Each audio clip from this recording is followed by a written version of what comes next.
Vocês estão bem? Esse é um encontro de amigos. Muitos amigos passaram aqui ministrando e isso é maravilhoso que o Espírito Santo está fazendo. Só me dá um minuto porque a Avenida Brasil faz a gente ficar um pouco atribulado. E aí a gente precisa saber que o corpo chega, às vezes o espírito não chega. Então o meu corpo está aqui, o espírito ainda vai chegar em algum momento. Eu acabei de perder as minhas anotações aqui, mas eu já vou encontrar. Enquanto isso eu quero me apresentar, sou Michel, eu sou casado vou fazer 11 anos de casado com a Maíra.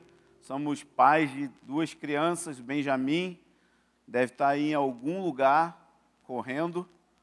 Ele tem 5 anos e também temos uma menininha de 2 anos, a Maria, que é encantadora e, como toda menina, tem a arte de manipular o seu pai.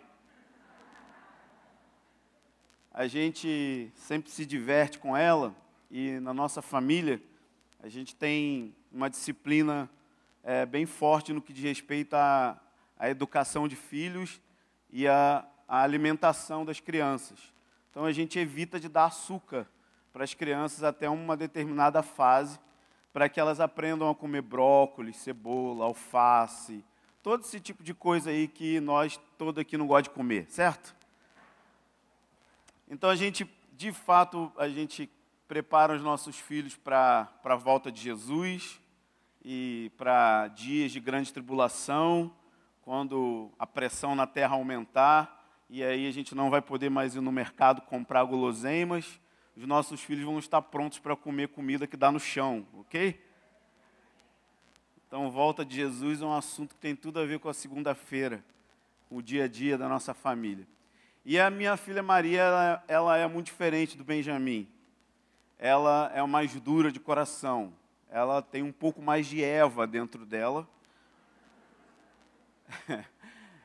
E sempre que tem muito silêncio na nossa casa, a gente pensa, algo está acontecendo. E nós procuramos, eu vou até o meu escritório, e aí eu deixei uma pequena barra de chocolate em cima da minha escrivaninha.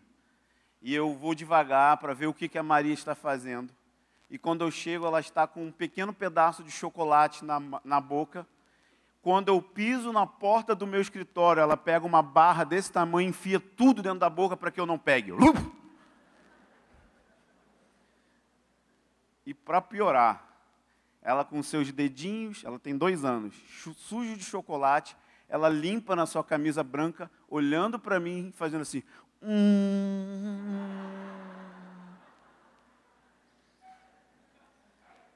Ela está demorando para pôr dente, então ela tem só 2 dentão grandão, igual de coelhinho.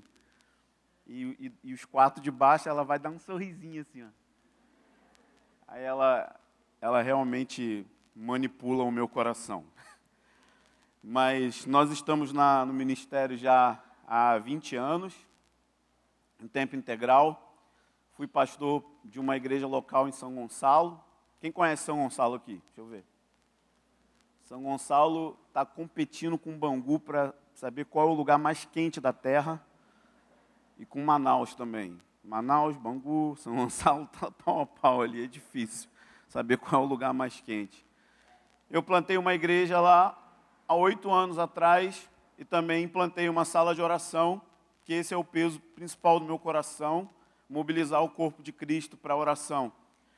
E há 2 anos eu estou aqui morando na Tijuca e eu sou diretor de uma base missionária chamada Liberdade Rio. Essa base ela foi implantada no Brasil, um projeto que foi implantado pela esposa do Tim Frame, que pregou ontem à noite. O Tim falou para vocês ontem. Quantos foram abençoados por ele? A esposa do Tim, a Blair, ela trouxe um projeto para o Brasil chamado Liberdade, que era a ideia de implantar salas de oração 24 horas nas 12 sedes da Copa do Mundo, com foco no combate ao tráfico sexual, ao tráfico de humanos.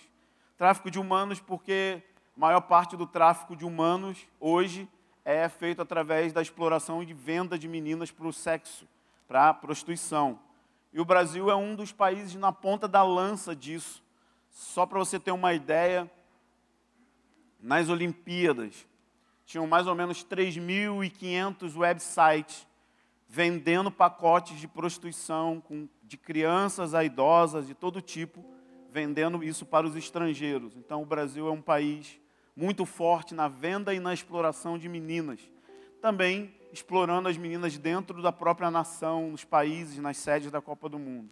De todo esse projeto que aconteceu no Brasil, aqui no Rio ele funcionou lá na Vila Mimosa, que é um bairro específico de prostituição que funciona ali na Praça da Bandeira, região da Praça da Bandeira, Rua Ceará, Sotero dos Reis, um bairro com muitos bares, muitos clubes de motos e um bairro todo com mais ou menos 66 boates, com prostituição acontecendo 24/7, 24 horas, 7 dias por semana, mais ou menos 3.000 meninas de menores de idade até prostituição de idosas de 60 anos de idade.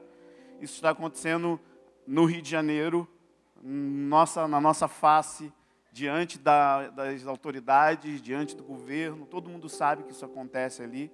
Há muitos anos já acontece isso. E, milagrosamente, o Senhor fez algo incrível. O nosso Deus, Ele é surpreendente. Amém? De todos os lugares do Brasil, o Rio de Janeiro é a cidade número 1 em exploração sexual. Em segundo lugar, vem Fortaleza.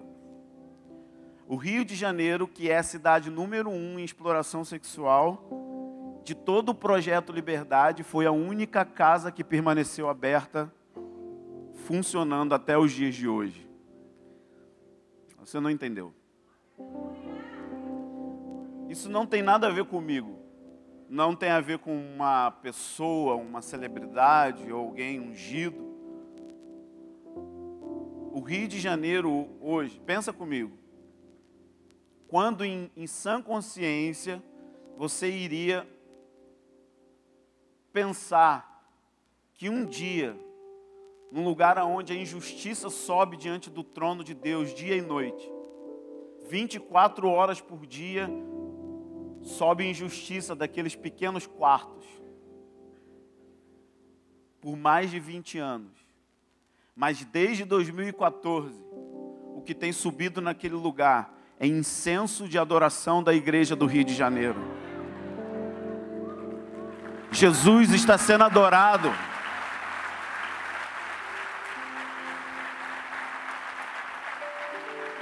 Aleluia! Se você for lá segunda-feira à noite, você vai encontrar 120 jovens adorando ao Senhor, intercedendo para que o Senhor faça justiça naquele lugar. Ontem, nossa equipe de missionários fechou a rua com autorização da prefeitura, colocamos brinquedos para as crianças, entramos dentro da comunidade e a gente foi perguntando aos moradores daquele lugar se em algum momento alguém tinha feito algo daquele tipo. E todos disseram, não, nunca ninguém fez nada desse tipo aqui dentro. São pessoas invisíveis. Invisíveis para a sociedade, invisíveis às vezes para a própria igreja. Porque nós crescemos com o pensamento de que prostituição é uma coisa que as pessoas estão fazendo porque elas querem. Simplesmente porque elas querem. Ela está aí porque ela quer. Mas se você for ver o histórico dessas meninas, você vai encontrar abuso sexual dentro da própria família, você vai encontrar abandono, você vai encontrar uma situação econômica terrível, você vai encontrar meninas como uma das que foram alcançadas logo no primeiro ano do projeto, que passou 25 anos da vida dela só prostituindo. Ela não sabe fazer outra coisa, ela não consegue se movimentar em ambientes normais. É como se ela tivesse o corpo de uma mulher de 40 anos, mas a alma dela é de 13. Porque a única coisa que ela fez a vida inteira foi ser explorada. Então, se ela estivesse aqui, ela não ia saber como se comportar. Ela fica toda meio boba mesmo, assim, como se fosse uma criança bem pequena. Ela não está lá simplesmente porque ela quer. O nome disso é impiedade. E o nome disso é injustiça. E a forma mais poderosa de se quebrar a injustiça é através da intercessão. Ontem os meninos falaram, parecia que enquanto a gente falava com os moradores, os céus estavam abertos. Havia favor na comunicação com pessoas que não eram crentes. Eu disse, isso é porque o lugar está sendo saturado com adoração e intercessão. Não tem como as coisas não serem transformadas. Então nós estamos trabalhando com isso, junto com a plantação de uma igreja no mesmo lugar, que está reunida agora mesmo. Nós reunimos lá nos domingos pela manhã, mais ou menos 100 pessoas. Uma igreja que está sendo treinada para receber os quebrados. Então a gente está naquele lugar de propósito, porque a gente acredita de todo o coração que está na hora da igreja ser implantada dentro dos lugares escuros da terra. Está na hora da luz provocar as trevas, está na hora da gente agredir. As Escrituras dizem que as portas do inferno não prevalecerão contra a igreja do Senhor. Isso significa que a postura da igreja não é de defender, mas é de meter o pé nas portas do inferno e entrar dentro dessas áreas de influência que o inferno tem governado até hoje. Todas as vezes que a Bíblia fala de porta, fala de acesso. E existe uma porta do inferno que a gente precisa acessar e fazer a luz brilhar dentro daquele lugar. Era isso que Jesus estava dizendo. Quando ele usa essa expressão, portas do inferno, ele estava falando em Cesareia de Filipe. Cesareia de Filipe era uma cidade onde Baal era adorado. E nos dias bíblicos de Jesus, um deus Pan era adorado. Era um local onde se oferecia sacrifícios de crianças e também sacrifícios através de atos sexuais. Por isso os judeus acreditam até hoje que aquele lugar é a porta do inferno. Jesus chama os discípulos para aquele lugar onde era uma porta, onde era uma influência do inferno. E ele faz uma pergunta para os discípulos: quem os homens dizem que eu sou? A pergunta de Jesus é chave para os nossos dias. Porque talvez tudo o que você sabe de Jesus, você sabe a respeito de Jesus porque um homem te contou. Se tudo o que você conhece dele, você conhece através de um púlpito, meu amigo, você não sabe nada de Jesus. Quem os homens dizem que eu sou? E cada homem tinha uma opinião. Ah, você é um dos profetas. Acho que você talvez seja o padroeiro do Rio de Janeiro. Ah, você é um cara legal, que ama as pessoas. Pedro para e começa a declarar o conhecimento de Deus, e não o conhecimento sobre Deus. Ele diz, você é o Cristo, você é o ungido, você é o filho de Davi, você é aquele que veio estabelecer o reino na terra, você é o filho de Deus, o filho do Deus vivo. E ele diz, baseado nesse conhecimento, Pedro, eu vou construir a minha igreja dentro da porta do inferno. Como ele vai edificar uma igreja em lugares escuros, se não for através do conhecimento de quem Deus é? Quem Deus é define quem eu sou, e quem eu sou define a missão que eu faço. E não só isso, a eficácia da missão vai ser definida pelo tanto de conhecimento que nós temos de quem é Jesus. E o tanto de conhecimento de quem é Jesus não pode vir apenas através de uma pregação de domingo pela manhã. Você não pode mais caminhar em cima da revelação de outros. Você precisa cavar a sua. Pregações são ferramentas. Os 5 ministérios servem para equipar os santos, para que os santos façam o jogo. Os pregadores são os técnicos, que estão treinando uma equipe, uma igreja, para se levantar e ser missional. O que significa isso? Que todo lugar que você vive é um campo missionário. Eu amo eventos evangelísticos, mas eles não são tão eficazes quanto uma igreja ser missional. Uma igreja missional é quando cada um de nós entende que o escritório é o campo missionário, que o hospital que você trabalha é um campo missionário. Cada canto da terra é uma é um lugar para você manifestar o céu. Amém? Isso não é a minha pregação. Isso é só para dizer que é isso que está acontecendo no Rio de Janeiro. Eu quero te encorajar. Talvez a gente fique olhando muito para dentro dos nossos próprios trabalhos e ministérios e a gente perde a visão do todo. A igreja do Rio de Janeiro nunca orou tanto como está orando nesses dias. Amém? Nós estamos vivendo o cumprimento de profecias bíblicas. Malaquias 1, versículo 10 e 11.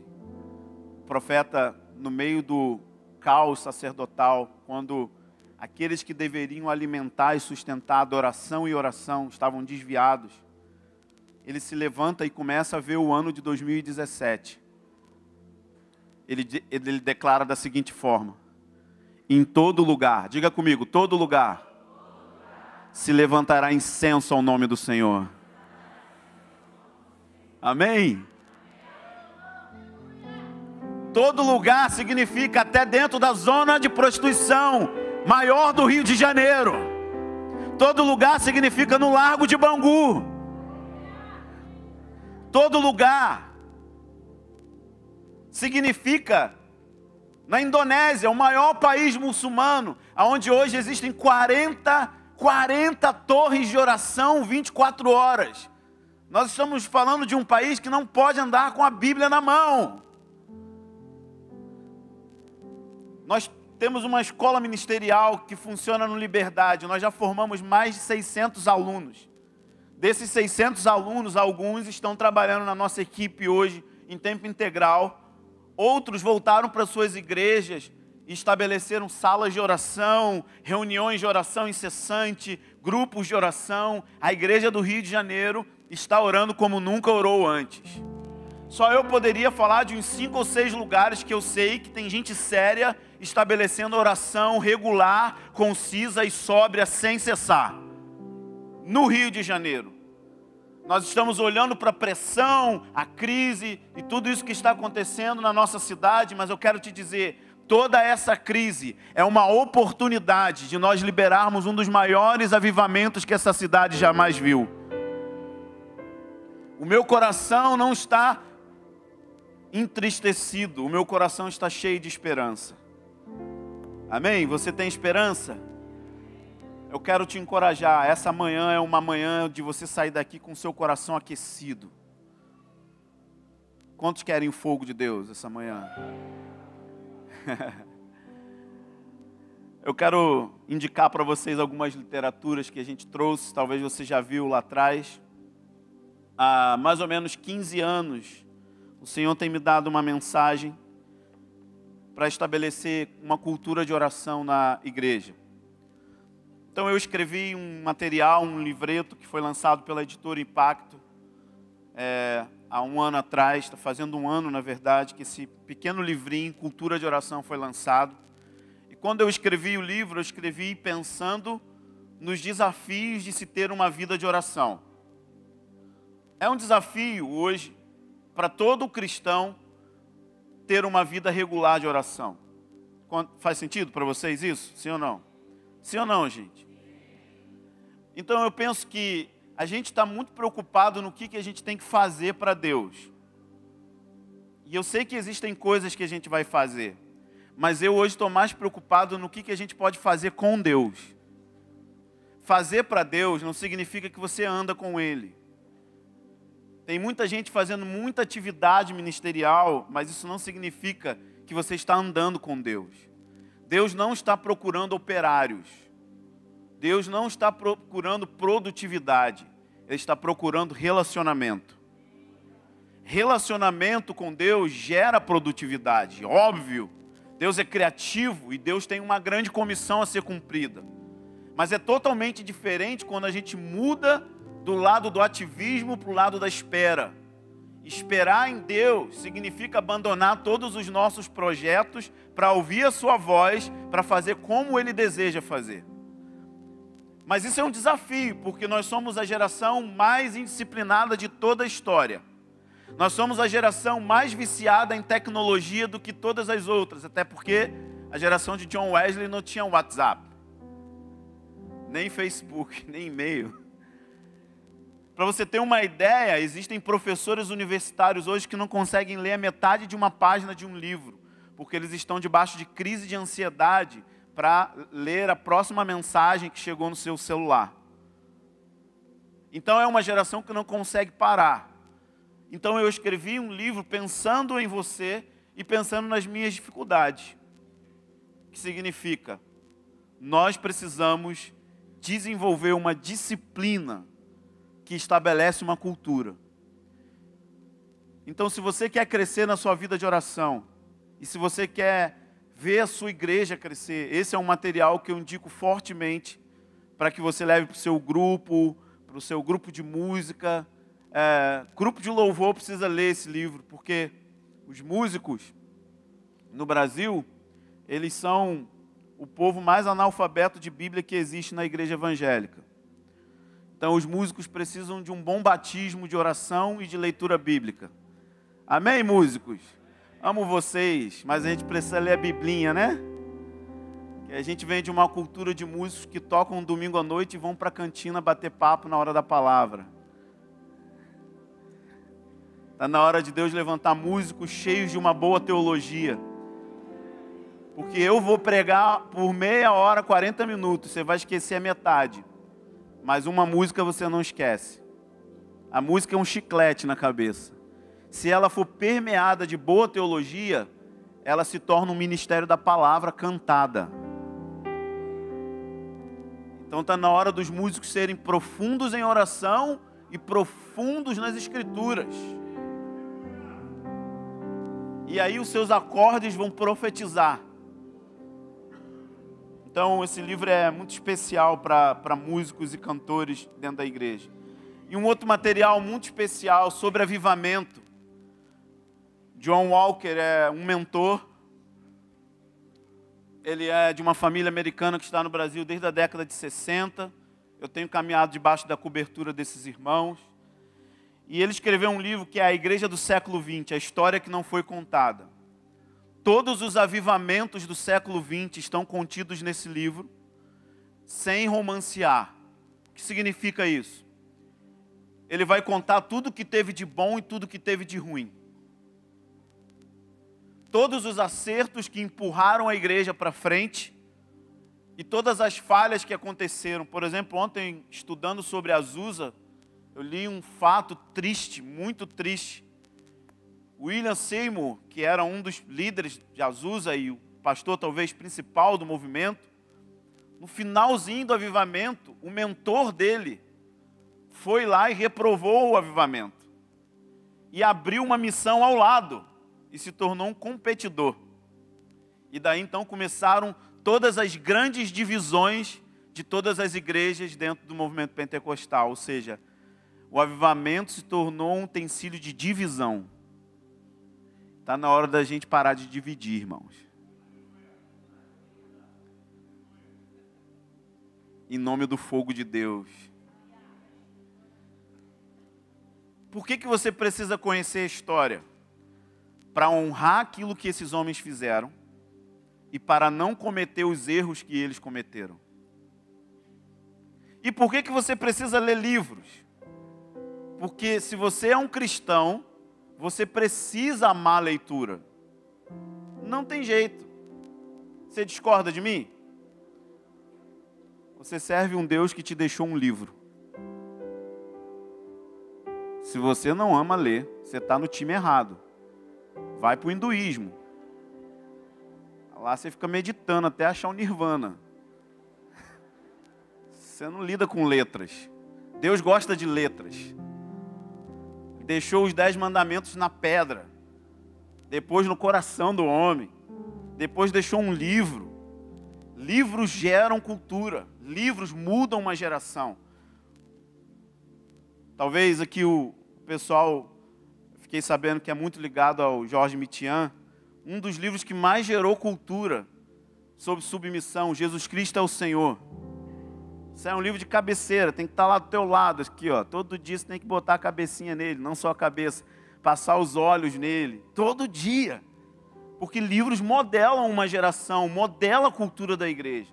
Então, essa é a minha dica, ame livros, queira ler livros. Se você tem dificuldade, começa pelos fininhos, começa pelos livretinhos, começa lendo 2 folhas por dia, rabisca o livro, medita no que você está lendo. Eu garanto que você vai, de verdade, ter um crescimento espiritual. Amém? Amém, gente? Vamos ouvir a palavra do Senhor? Agora sim eu quero pregar. Vocês estão com fome, sede de Deus?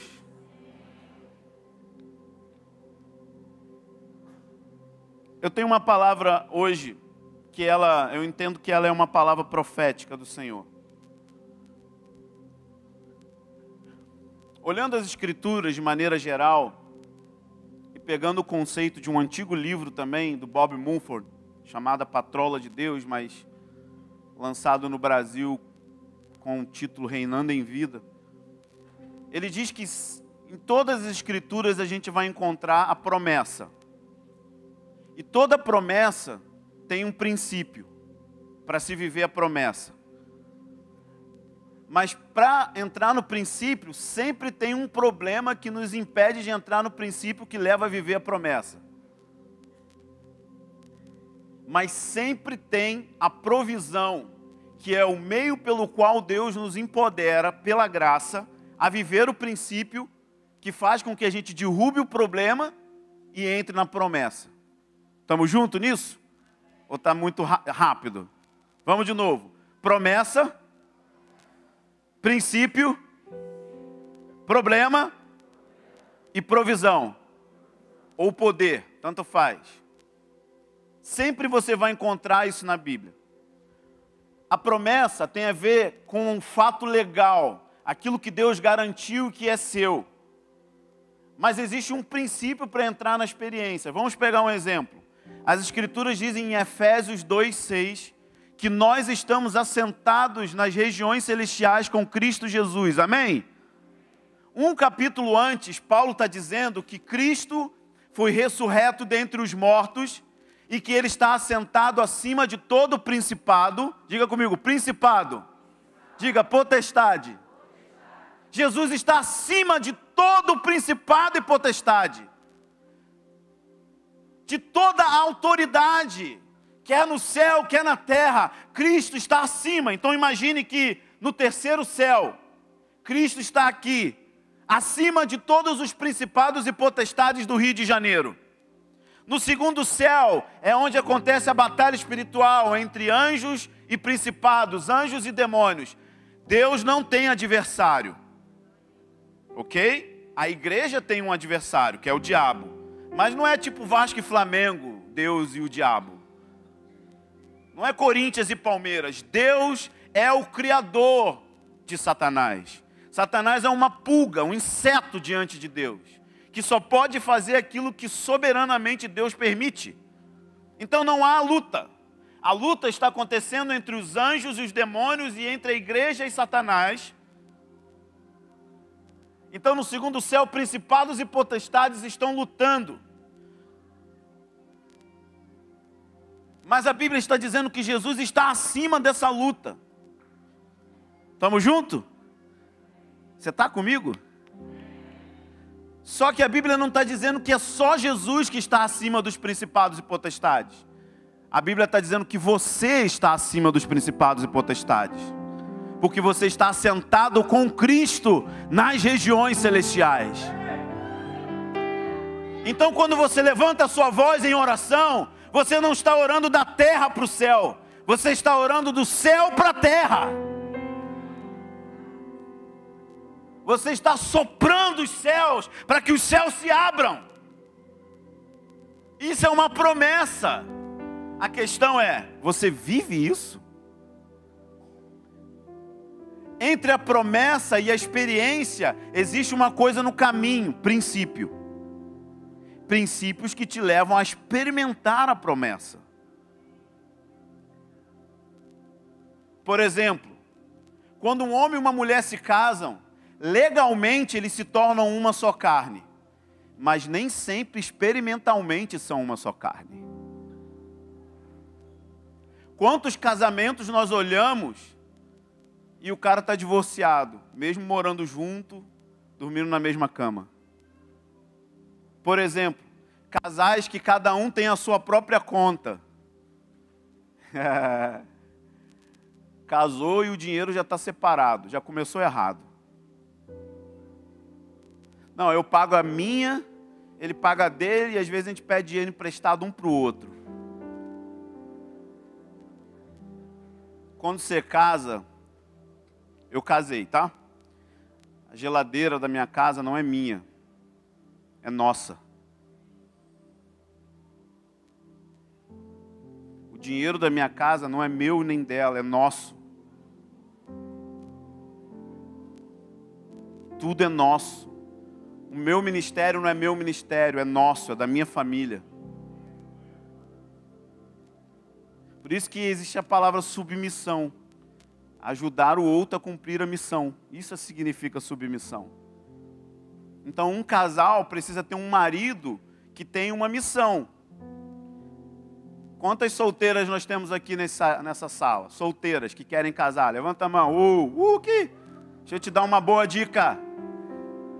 Se a pessoa que você está interessada não tem uma missão, sai fora, querida.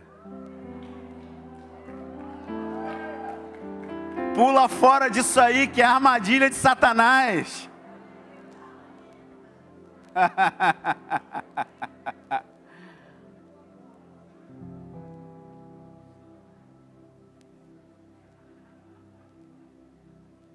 Está na hora dos homens correrem, se levantarem, terem clareza do chamado, da vocação, da missão.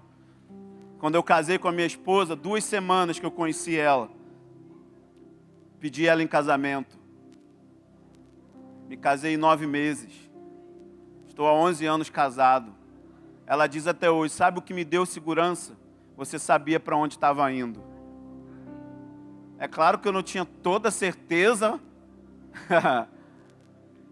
mas eu tinha uma espinha dorsal, eu tinha um trilho. Então, às vezes, a gente tem a experiência legal. Casaram, mas não casaram. Porque existe um princípio entre tornar-se uma só carne, que significa amar a aliança e se envolver em um pacto relacional. Por que os casais separam com 3 meses de casamento? Porque eles acham que o que sustenta casamento é a paixão. Mas o que sustenta casamento é a aliança. Se eu honrar a aliança, Deus adiciona paixão. Vão ter momentos difíceis dentro de um relacionamento. Mas porque eu acordei com azia, eu largo a minha esposa? Porque o cabelo dela não está legal, a chapinha, a prancha que ela passou, eu largo a minha esposa? As pessoas estão separando por essas coisas. Eu posso até ter vontade de matar a minha mulher, mas nunca divorciar.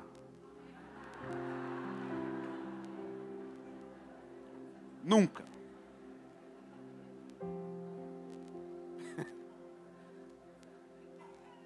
Divórcio não é uma opção.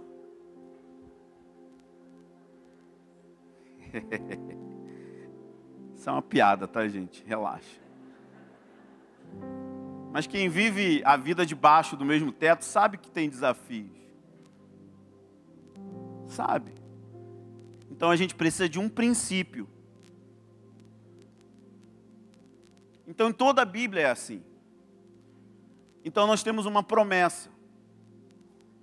Essa promessa também você pode colocar igual palavra profética, que são as declarações e os decretos que Deus faz a respeito de uma geração.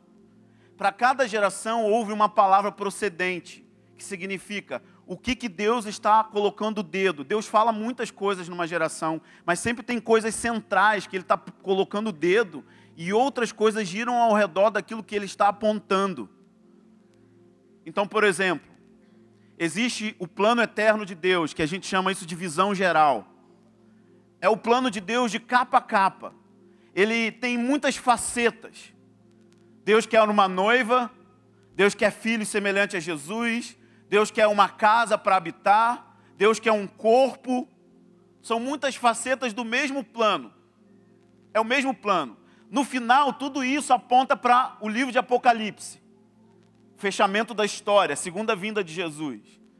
Deus quer casar com a igreja, Deus quer vir morar na terra. Você já parou para perceber? No livro de Apocalipse, fala da volta de Jesus. Mas no último capítulo, capítulo 22, fala da volta do Pai para a terra. Não só Jesus vai morar na terra, com o seu corpo físico e glorificado, mas as Escrituras dizem que o tabernáculo de Deus está com os homens, e eu habitarei com vós, para todo sempre. Deus, o Pai, vai vir morar na terra, no fim da história. Como que você pode explicar isso? Eu não sei, porque a Bíblia acaba.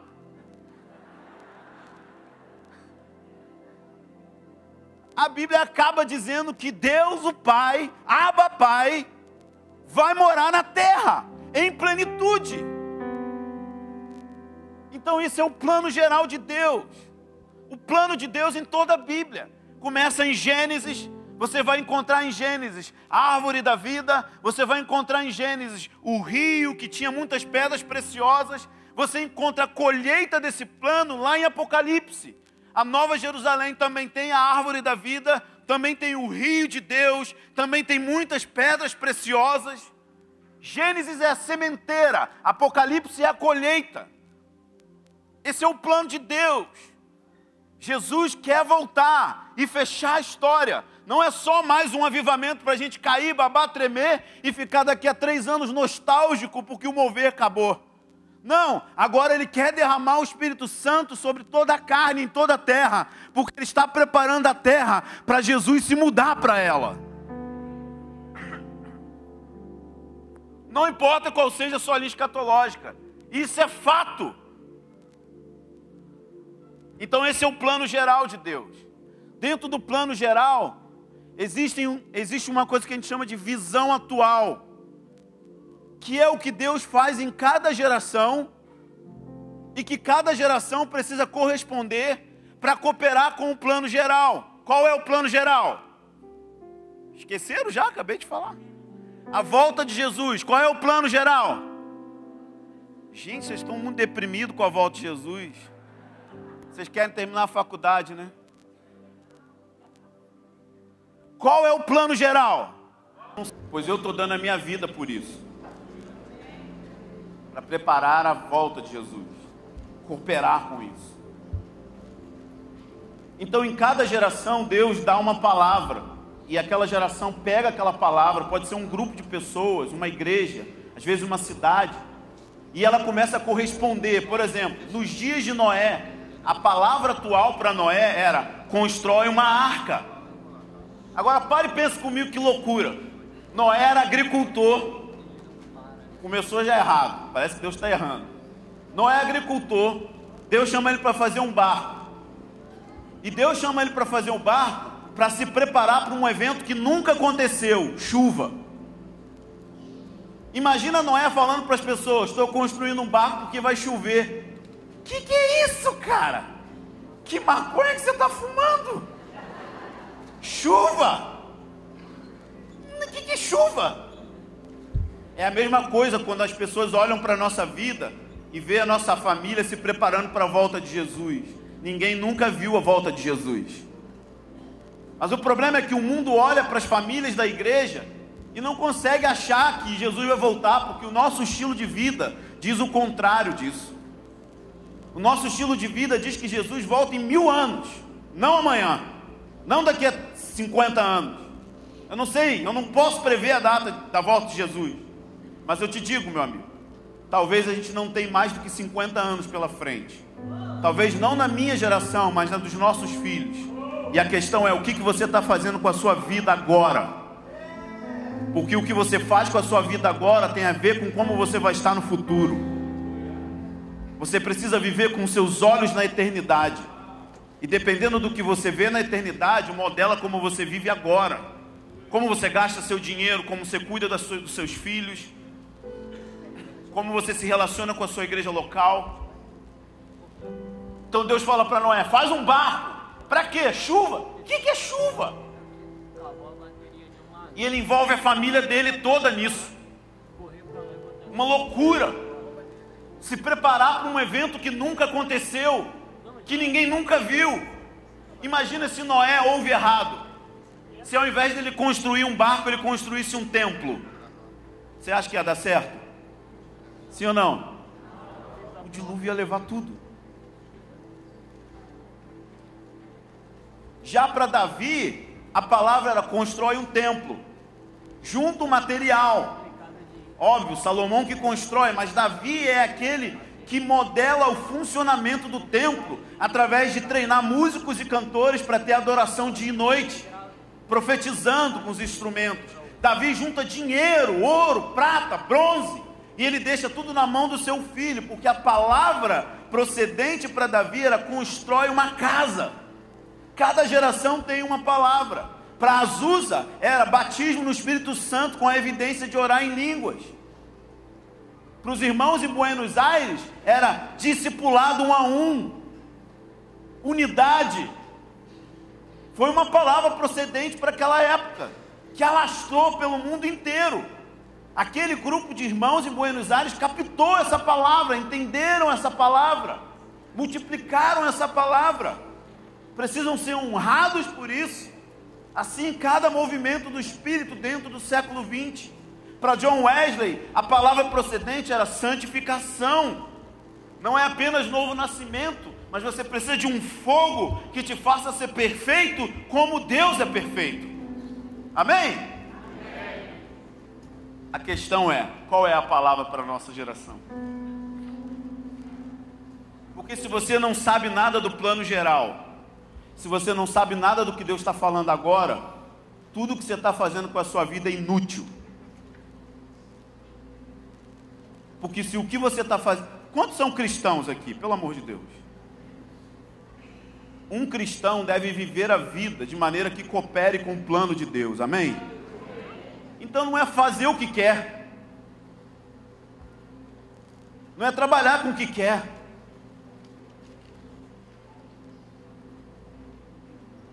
O que você está fazendo com a sua vida que coopera com aquilo que Deus está falando com a nossa geração? O que você está fazendo com a sua vida que coopera com aquilo que Deus está falando no seu plano geral? E aí vai descendo. Existe a palavra específica. Cada igreja tem uma palavra de Deus que coopera com aquilo que Deus está fazendo na geração. Ou deveria. Líderes locais precisam entender o que Deus está falando nessa geração. Vamos cooperar como igreja local nisso, para cooperar com o geral. E por último, o indivíduo, a visão individual. O que Deus está falando comigo, que coopera com a minha igreja local, que está ouvindo a voz de Deus para a geração e que coopera com o plano geral. Qual é o probleminha? A gente sempre fica preocupado em descobrir o individual. Está errado. Primeiro, tenta entender o geral e o que Deus está falando na geração. Porque não importa. Se você entende o plano de Deus geral, se você entende o que Deus está falando especificamente com a sua geração, tudo que você começa a fazer, trabalho, ganhar dinheiro, educar filhos, ir à igreja, tudo que você faz com a sua vida, tem um esforço total para cooperar com essas coisas. Você não pode simplesmente deixar a sua vida passar para quando você entrar nos seus 80 anos, você ser um homem e uma mulher frustrado, porque nunca obedeceu o chamado e a vocação do Senhor para você. Existem vocações dentro daquilo que Deus está fazendo. Todo crente tem uma vocação primária e secundária.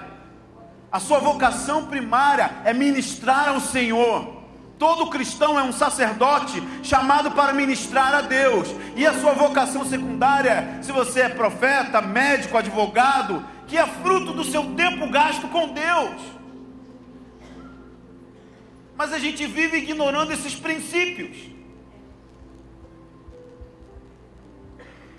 Deus está falando algo para a nossa geração há mais ou menos 20 anos. Talvez você está aqui e nunca ouviu essa palavra. Eu vim ressuscitar ela. Porque promessas de Deus são lindas, mas o mais importante é se tornar cumpridor delas. Maior do que a profecia, o cumprimento dela. Então a palavra procedente para a nossa geração é a volta de Jesus. Mas dentro dela tem uma coisa que Deus está enfatizando. Vira para o seu irmão e fala assim: amigos do noivo.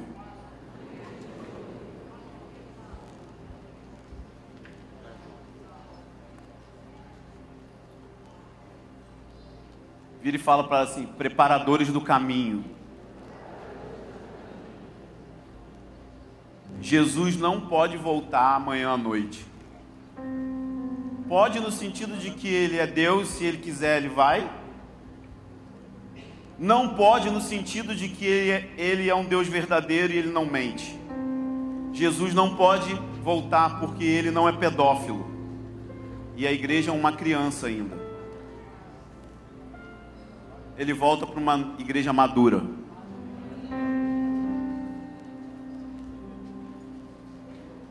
Ele volta para uma ajudadora idônea. Ele volta para uma igreja que vai estar unida com o Espírito Santo. Apocalipse 22, 17. O Espírito e dizem vem.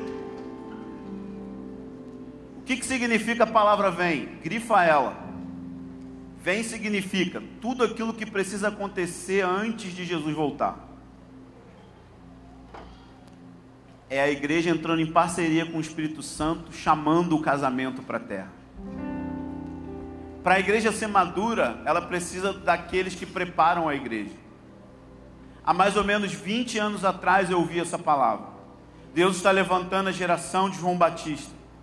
Deus está levantando uma geração que vai preparar o caminho do Senhor. Deus está levantando os nazireus.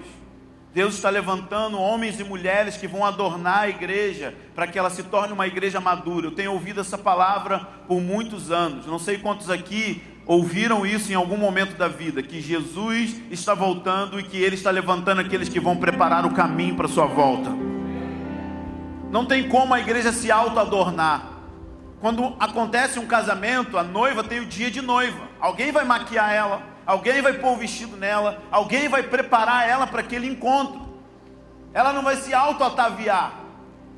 Ela precisa dos amigos do noivo, de homens e mulheres, de famílias, que vão entender o espírito do precursor.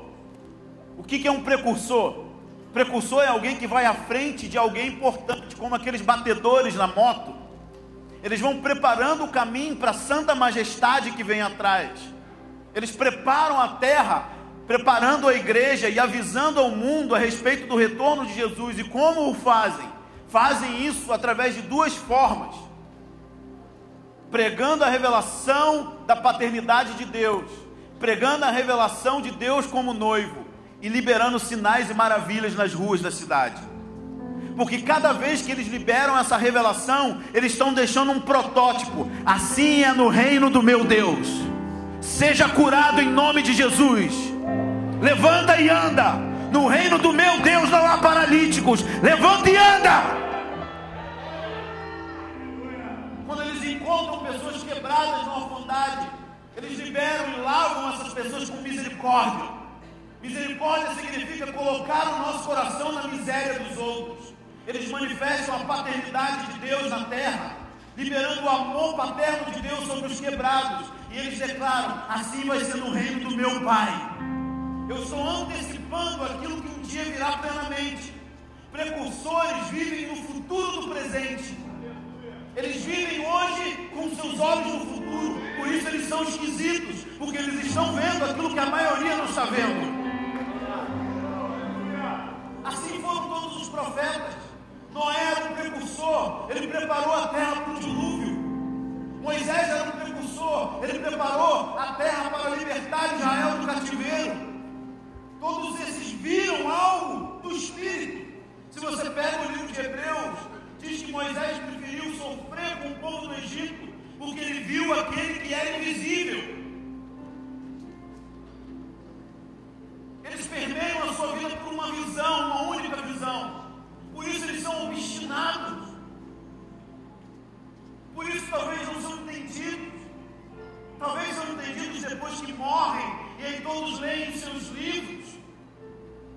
enquanto estão vivos, estão falando numa linguagem de eternidade. Deus está levantando esses homens, essas mulheres. Vou te dizer, existem crianças aqui hoje que fazem parte desse grupo. Existem donas de casa aqui que fazem parte desse grupo. Ser um precursor não tem nada a ver com estar atrás de um púlpito. Tem a ver com ser um mensageiro. Donas de casa estão preparando o caminho do Senhor. Minha esposa largou sua carreira para dedicar o seu coração 100% a criar filhos. Criar filhos para a glória de Deus. Eu não quero que uma babá crie os meus filhos. Eu não quero que uma creche crie os meus filhos. Quero discipular essas crianças. Quero ver crianças com 6 anos, 5 anos, nascendo de novo, orando em outras línguas, curando os doentes, expulsando os demônios. Não subestime essas crianças. Isso exige esforço, cansa. Os pais querem ficar sentados enquanto as crianças estão com fogo na casa. Estou cansado do trabalho. Não desiste, querido. Ser pai cansa. Não é só deixar sua criança crescer como se fosse uma samambaia. Pais, homens, definem a sexualidade dos seus filhos. Sabe por que temos essa guerra de ideologia? Porque os homens se esconderam atrás do seu joystick de videogame. Se esconderam atrás dos seus jornais de futebol. Está raro ter homem de verdade. Uma das missões do precursor é fazer os homens se levantarem. Porque diz que ele vai fazer o coração do pai se converter ao... Sabe o que é isso? É você estar lá no seu jogo e aí o Espírito do Senhor vem sobre você e o seu filho está aqui, papai, papai, papai, papai, e o Espírito toca você e você converte o seu filho e vai para a Quinta da Boa Vista brincar com ele. Porque brincar com o seu filho é tão espiritual quanto pregar domingo à noite.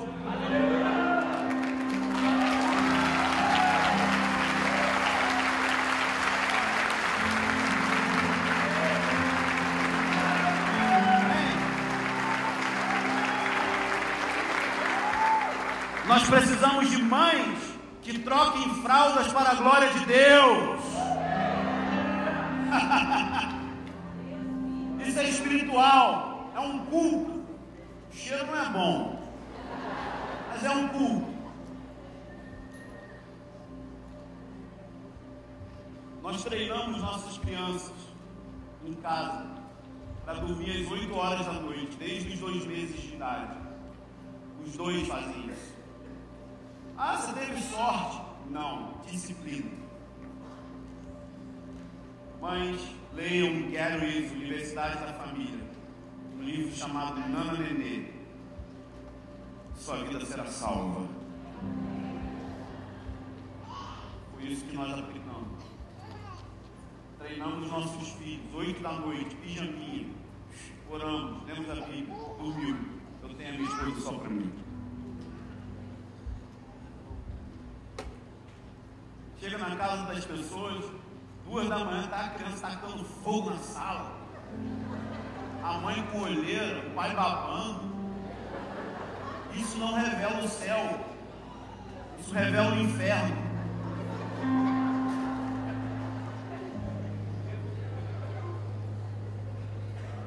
Ele não quer dormir. Querido, quantos anos você tem? Quantos anos essa criança tem? Ele manda em você? Precisamos de havaianas ungidas.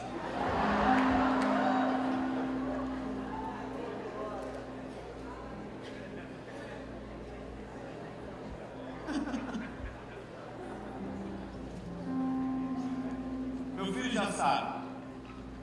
Vou corrigir você. Ele entra pro quarto, deita na cama, abaixa a bermudinha. Ele abaixa.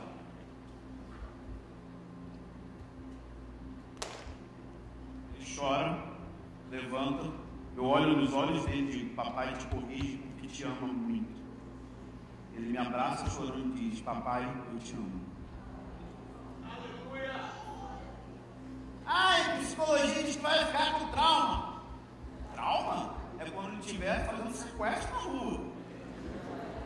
E você não dobrou o seu filho enquanto devia dobrar. De 0 a 7 anos é o maior investimento em disciplina que você tem que ter. Ele não é seu amigo, você é o líder dele. Depois dos 7, seu filho começa a ser seu amigo porque aprendeu a te respeitar pelos anos de disciplina. Meu filho com 5, quase não preciso mais aplicar disciplina no lar. Normalmente os pais fazem o contrário. Não querem fazer nada de 0 a 7 e querem fazer quando está com 13. Mas quando está com 13 tem força física.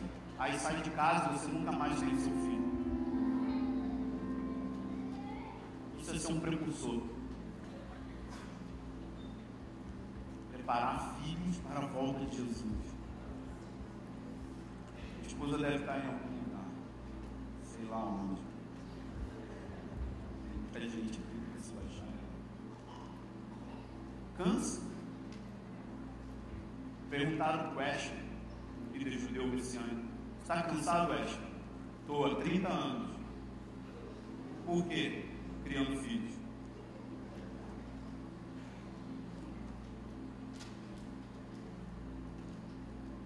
O mensageiro pode ser um músico, pode ser um artista, pode ser um pintor, pode ser um web designer, pode ser um pregador, mas é alguém que permeia a sua vida e tudo que faz com a visão da volta de Jesus. Rick Joyner teve uma visão em 2002 sobre o comando Delta espiritual. O que é o comando Delta? Até a guerra do Afeganistão acreditava-se que era uma lenda. Achava que o comando Delta era só coisa do filme do Chuck Norris. Ninguém é velho aqui, ninguém nunca viu o Chuck Norris. Me senti um ancião agora. Quem tem mais de 30 anos aqui? Você viu o Chuck Norris? Não me deixa sozinho não. Comando Delta. Comando Delta é uma elite dentro da elite. Já saíram documentários agora, já todo mundo sabe que existe. Esses caras não mostram patente. Você não sabe se ele é sargento ou é cabo, não tem. Dentro do quartel eles trabalham limpando o chão, a identidade deles física não é revelada, quem eles são. A maioria das coisas que são resolvidas no ato de terrorismo são eles que resolvem, o FBI toma fama. Em 2 semanas eles dominaram o Afeganistão com um punhado de homens. Tipo assim, pensa o BOP. Seria uma elite do BOP. Tipo, o BOP já é elite. Pensa numa elite do BOP. Mais sinistro ainda, mano. Capitão Nascimento é o pequeno pônei diante deles. Existe isso. E o Rick Joyner viu uma visão espiritual que estava se levantando um comando Delta espiritual. Na visão ele relata que o mais velho tinha 25 anos de idade. O mais novo tinha 6 anos. Ele dizia que na visão uma criança de 5 a 6 anos estava expulsando demônios e libertando as pessoas como um hábil batalhador espiritual, como um hábil profeta ungido. Eu creio que essa visão está se cumprindo nesses dias. Eu creio que isso está acontecendo diante dos nossos olhos, mas às vezes a gente não percebe. Porque uma das coisas que o profeta Isaías disse é: eis que faço uma coisa nova, vocês não percebem? Eu farei rios no deserto. Por que a gente às vezes não percebe o mover de Deus? Porque o mover de Deus é no meio do caos. O mover de Deus é no meio do deserto. É tiro, é traçante, a gente sendo preso, é governador sendo preso. A gente fica pessimista, mas no meio do caos a luz está brilhando e a gente precisa de um espírito profético para perceber. Imagina o seu filho voltando da escola à tarde. Ei, meu amor, como é que foi a sua aula? Papai, foi incrível. Por que, filha? Eu expulsei um demônio da professora de matemática hoje. Todo professor de matemática é endemoniado.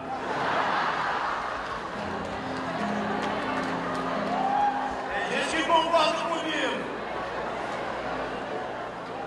fazer uma operação libertação entre os físicos e os matemáticos.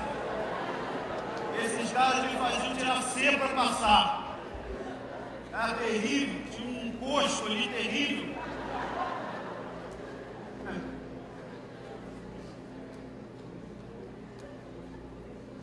Isso vai começar a ficar comum.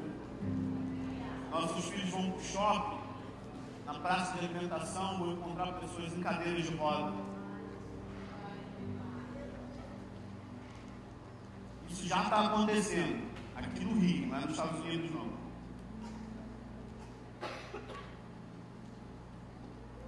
São coisas pequenas. Estou na sala de oração, meu filho vira para mim e fala: papai, quero orar hoje no culto. 5 anos. Pelo que você quer orar, filho? Para Deus derramar o Espírito no Rio de Janeiro. Ele está te imitando. Poxa, é bem melhor me imitar nisso do que imitar dando tiro de fuzil. O que você acha? Pais modelam filhos.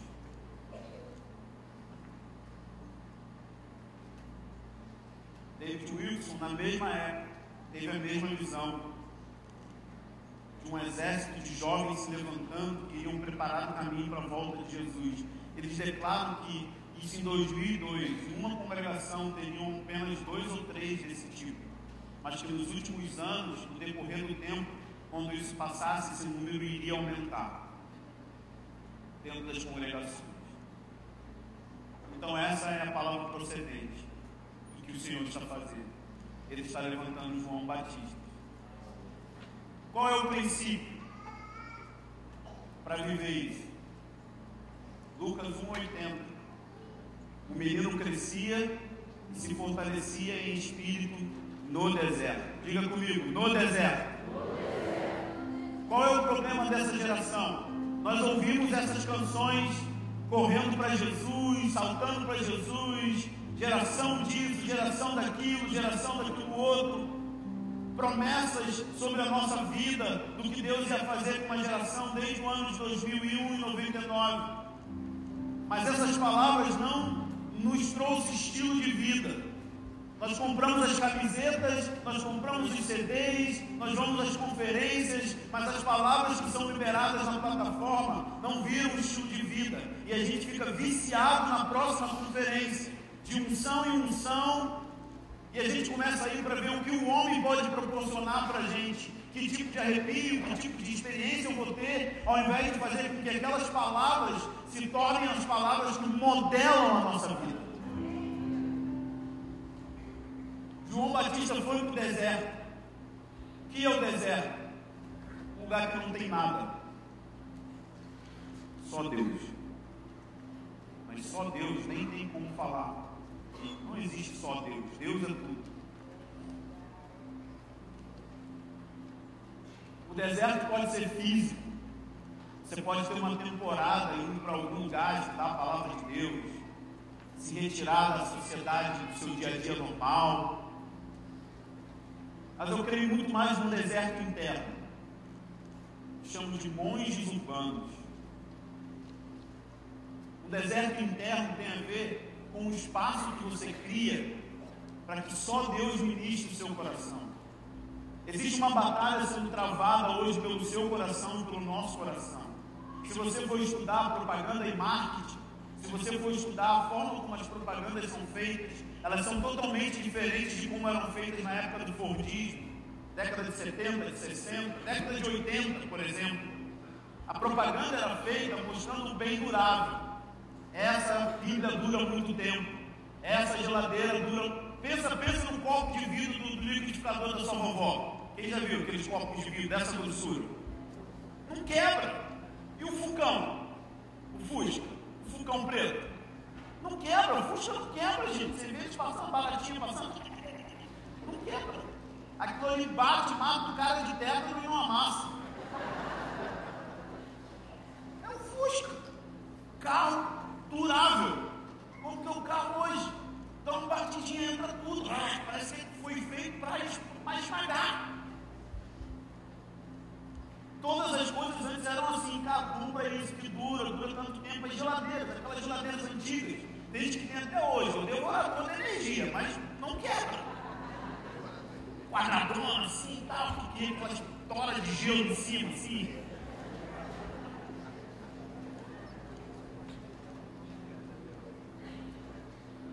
Hoje a propaganda não é feita para tentar te convencer de que o que você vai adquirir dura. Ela tem a ver com o desejo do seu coração e com o vazio da alma do homem. Então as propagandas dizem: você não é tão cheirosa assim, você precisa desse perfume. Como que é a propaganda de um perfume importado? Mega power sensual. Mostrando o quê? Que por meio daquele cheiro você vai se tornar aquela mulher, que é uma mentira. É um engano. Toda mulher quer se sentir aceita. Toda mulher quer se sentir alguém que chama atenção. Pelo menos o marido, ela quer isso. Porque isso é o vazio da alma do ser humano. A necessidade de ser aceito. Para eu ser aceito, eu preciso vestir um determinado tipo de roupa, um determinado tipo de tênis, um determinado tipo de boné. Se eu não estiver usando essas coisas, eu não vou ser aceito no meio do meu grupo. Então a alma humana está em busca de algo efêmero para tampar algo que é eterno.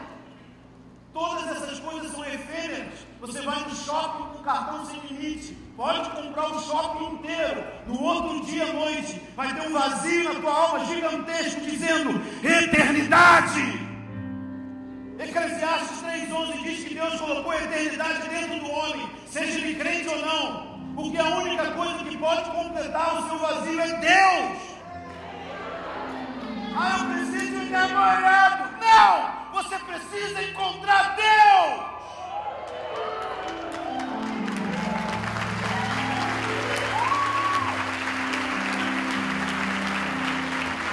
Ele é o seu alimento.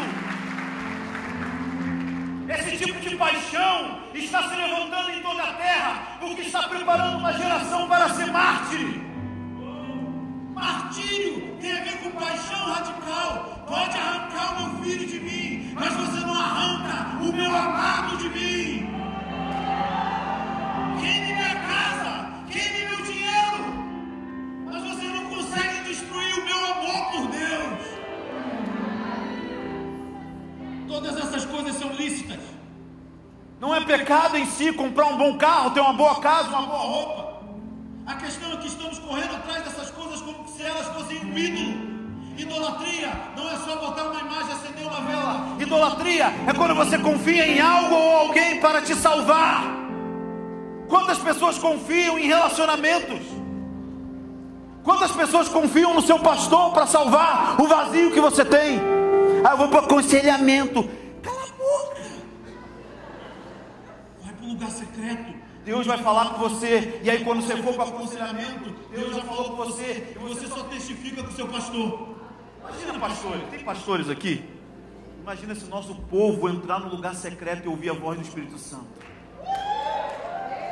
Quando eles vierem se aconselhar, vai ser mais fácil. A gente vai testificar. Nossa, é de Deus. Isso aí é da palavra. Eu não vejo ninguém entrar no gabinete falando assim: queria me aconselhar que eu vou ter um jejum de 40 dias. Não. A gente está virando psicólogo do povo. Mas eu não fiz psicologia. Há uma doença emocional terrível.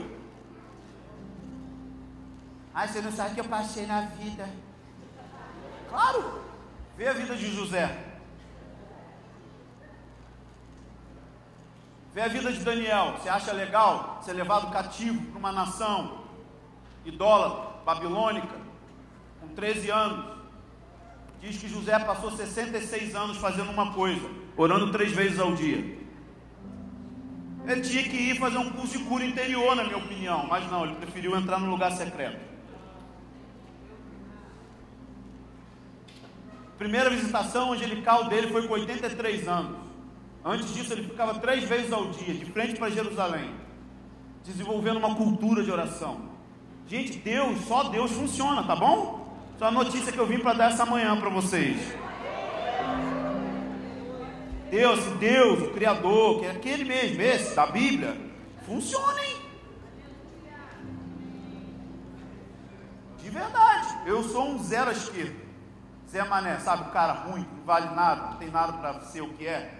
Podia ser bom pai, bom marido, bom nada, não tive família, meu pai se divorciou cedo, eu assaltava ônibus, traficante, tirador de pó, tudo isso, você imagina? Então, eu era isso, não tive nada. Sabe o que eu tive? 6 meses de conversão, me presentearam com um livrinho chamado Caçadores de Deus. O pastor falou assim: querido, lê esse livro, entra no teu quarto e ora em línguas 3 horas por dia, vai funcionar. Funcionou, estou aqui.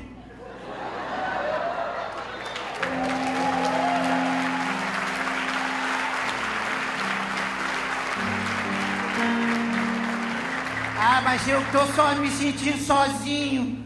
Queria um namoradinho. Cala a boca. Pelo amor de Deus. Você nunca vai ser um bom marido se você não for um bom amigo de Deus. Quer ser um bom pai? Ame a Deus. Quer ser um bom pastor? Ame a Deus.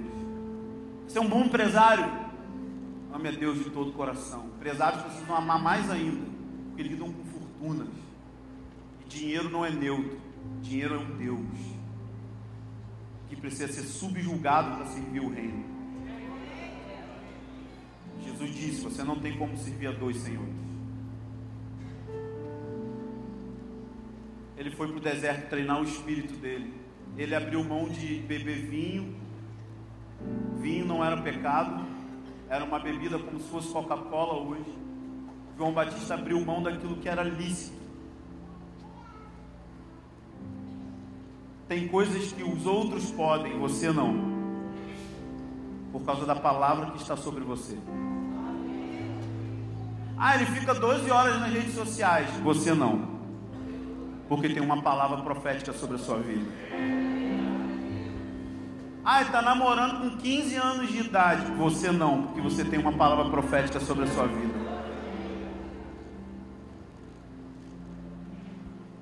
Você não. João Batista foi para o deserto com 12 anos de idade e ficou 18 anos esperando a palavra do Senhor. Nossa geração? Não.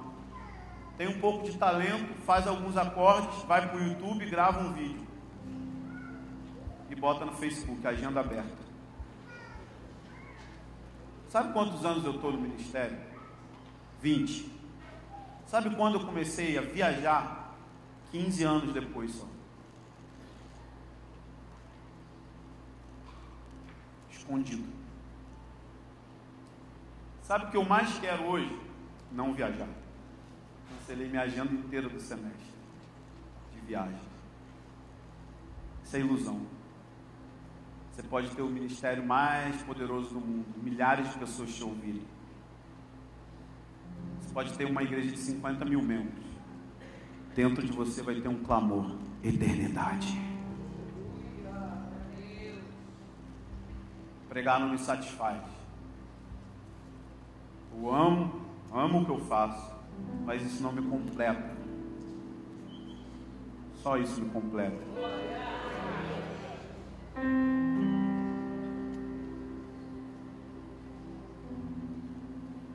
Não quero que as pessoas venham me ver pregar.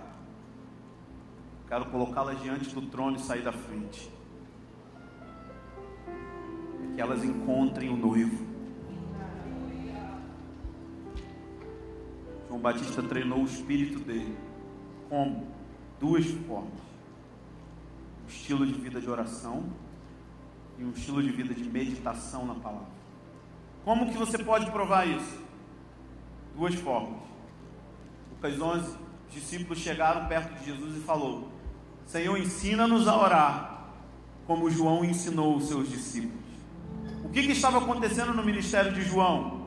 Cidades inteiras estavam se arrependendo e confessando seus pecados publicamente. Os discípulos olharam para aquilo e falaram: a gente quer o mesmo poder, então ensina a gente a orar igual João ensinou os discípulos, porque eles estão sacudindo as cidades da terra. Um estilo de vida de oração depende de algumas situações que você precisa entender. Primeira coisa: nunca dependa das suas emoções para orar. O brasileiro é muito emotivo e ele acha que todas as vezes que ele entra no quarto para orar, ele vai sentir arrepio. Imagina Daniel, cativo na Babilônia, 13 anos de idade. Tem gente que lê o livro de Daniel e acha que Daniel jogava vôlei com os anjos. Todo dia o anjo voa aqui, vai para lá. Não, não. O primeiro anjo visita ele, ele já era idoso. Antes disso ele fazia uma única coisa, 3 vezes ao dia orando. A Bíblia não diz que é necessário ter emoções para que você se achegue a Deus. Hebreus fala que é necessário que você creia que Deus existe e que Ele é presenteador daqueles que o buscam. Não está dizendo que você tem que sentir um arrepio, vontade.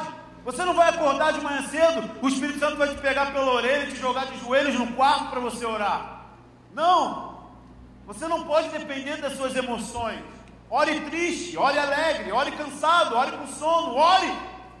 Ah, mas eu não sinto nada. Deus sente. Orar não é para você sentir.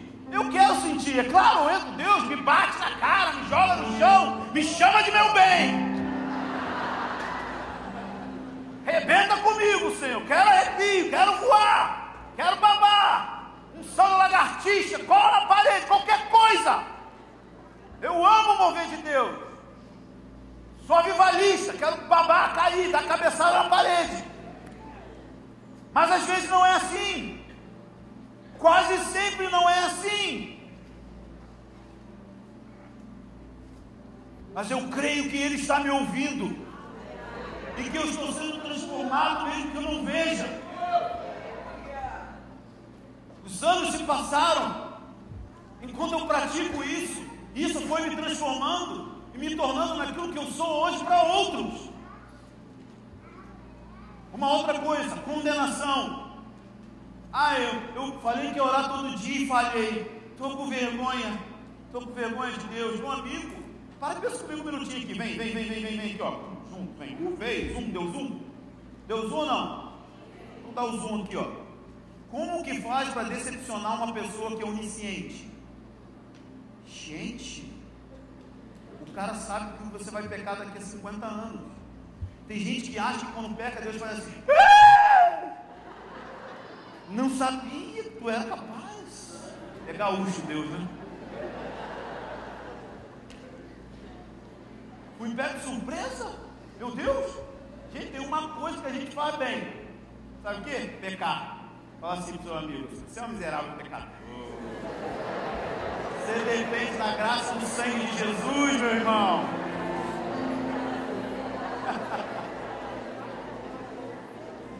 Aí eu pequei, falei que ia orar e não orei. O que faz? Some da presença de Deus. Sabe quando que você vai ser santo assim? Nunca. Porque você só pode ser santo na presença daquele que santifica. Mas e o pecado? Não tem pecado. Ele olha para você e vê o sangue do filho dele. E você diz: pai, pequei contra ti. Ele: nem lembro. Lancei no lado do esquecimento. Isso se chama justificação, uma doutrina da reforma, que você passa a ter paz com Deus. Santificação é outra doutrina, é o que você faz na medida que você entende que Deus te aceita por causa do sangue do Filho. Aí agora você vai diante dele e colocando suas mazelas, confessando aos irmãos e a Deus, e ele vai te santificando. Mas a gente não entende graça. Aí porque não entende graça, acha que porque falhou no devocional, Deus está triste. E a gente pensa que Deus é um cara chato, com uma prancheta na mão, andando e anotando o seu desempenho. Fez bem, fez ruim, fez bem, fez ruim, fez bem, fez ruim. Quem que aguenta ficar perto de um ser que só te critica?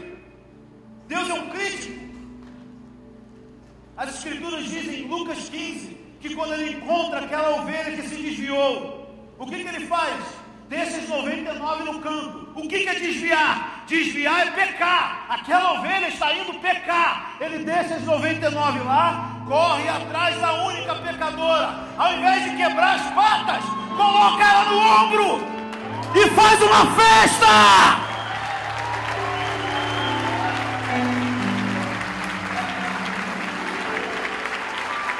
Que Deus é esse? Que acha você em seu pecado, te põe no ombro e celebra uma festa.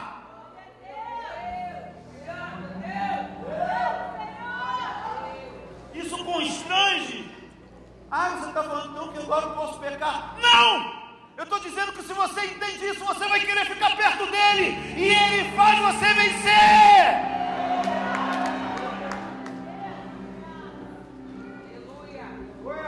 Graça!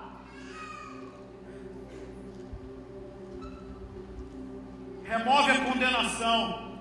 Falhou, vai no outro dia. Estamos juntos? Uma outra coisa muito importante. Você precisa de agenda. Ah, pastor, isso é religiosidade, hein? Marcar encontro com Deus, sei não, está muito religioso. Certo, beleza. Vamos supor que você queira casar e você conheceu uma jovem.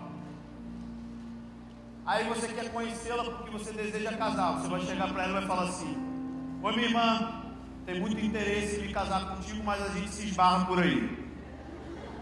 Querido, vai ficar até os 60 solteiro, hein?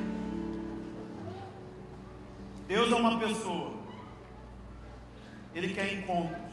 Ele quer hora e lugar. Viração do dia, hora e lugar. No templo, fogo nunca se apaga no altar. Tinha 2 horas específicas para manter o fogo aceso. Deus é sistemático com hora. Tabernáculo de Davi tinha turnos de oração, onde cada família sacerdotal assumia um turno. Qual é a hora que você vai separar? Se você não separar a hora, você nunca vai orar. Bota lá, vou acordar 1 hora antes, meia hora antes do trabalho. Vou dormir 1 hora depois do normal. Desligar o celular. Esse é o meu encontro. Meu encontro com Deus. Ninguém me perturba. Ah, eu não sei o que falar. Então vou te dar uma outra dica. Listas de oração. Se você não anotar, você não vai aprender, não vai fazer, não vai orar. As pessoas subestimam isso. Tem adolescentes orando 10 vezes mais porque entenderam isso. Lista de oração. Você marca o horário, entra no quarto, você fala 5 minutos e não sabe mais o que falar. Já aconteceu isso contigo ou só comigo? Gente, aqui está cheio de anjo, hein? Vocês podem mandar um e-mail para Deus porque está com vaga no céu. Precisando de anjo lá. Quem aqui já teve esse problema? Normal. Quando você não conhece muito uma pessoa, você fica sem vocabulário. Como a gente não conhece muito Deus, é assim mesmo. Você encontra a pessoa que você não conhece, tem intimidade. Você fica, pô, calor hoje, né? Já viu? É assim, pô, o sol, né? Pô, Rio de Janeiro tá violento. Todo mundo sabe isso, mas você fala pro óbvio. Ah, fala perdido, traçante, chapadão, tá terrível, hein? Olha aí, fala assim, como é que tá? Você fala coisa que não tem nada a ver. Então, a gente precisa de listas de oração. Tem um livro aí, não sei se ainda tem, do Mike Bickle, que é Orações para Fortalecer o Homem Interior. Deve ter alguns pouquíssimos lá atrás, mas no meu livro eu ensino isso também. Existem 5 coisas que quando uma pessoa vai orar, todas elas oram. Número 1, toda pessoa quando vai orar pede intimidade a Deus. Esse é o primeiro ponto da tua lista. Então bota aí, intimidade. 2, todo mundo quando vai orar pede poder, unção, para curar os doentes, para expulsar os demônios. Todo mundo quer ser usado com poder. Você bota aí, poder. 3, todo mundo quer sabedoria. Sabedoria para tomar decisões, sabedoria sobre o futuro, sobre como lidar com as finanças, sobre como lidar com os filhos, sobre em qual igreja congregar, se muda de emprego, se não muda. Sabedoria. 4, todo mundo quer caráter.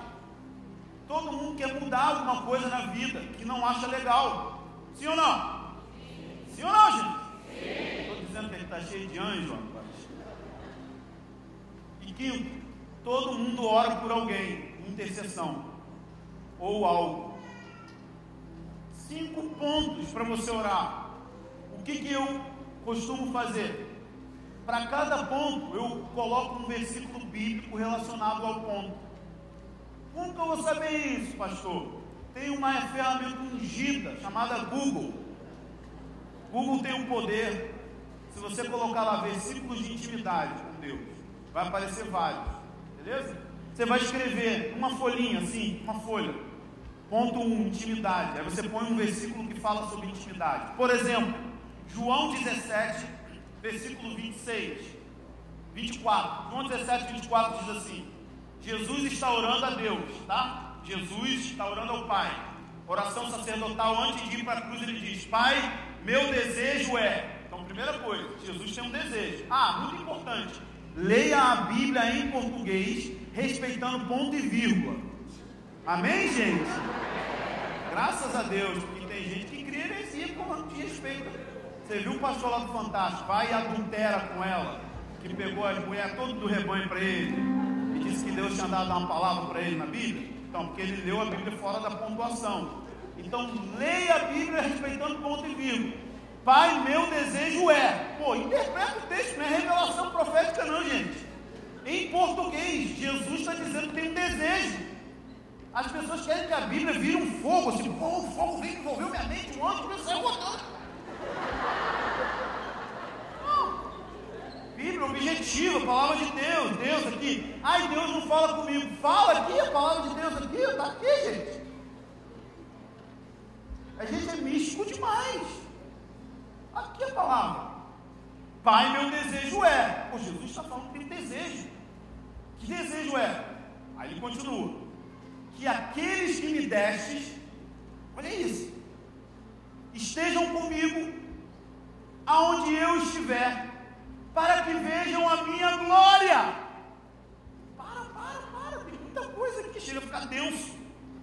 Jesus está desejando, não só desejando, mas ele está orando a Deus, o Pai dele. Você acha que Deus ouve a oração de Jesus? Sim ou não? Ele está orando ao Deus Pai dele, que ele tem um desejo, que aqueles que Deus deu a ele, quem Deus deu a ele, estejam com ele aonde ele estiver, para que vejam a glória dele. Jesus, era para você estar dando reteté aí agora. É Jesus que está desejando mostrar a glória, não é você que quer ver. Aí eu pego esse versículo de intimidade. Jesus, revela-me seus desejos por mim. Você me prometeu que quer mostrar a glória do Pai em você. Toca o meu coração com esse mesmo desejo de ver a você.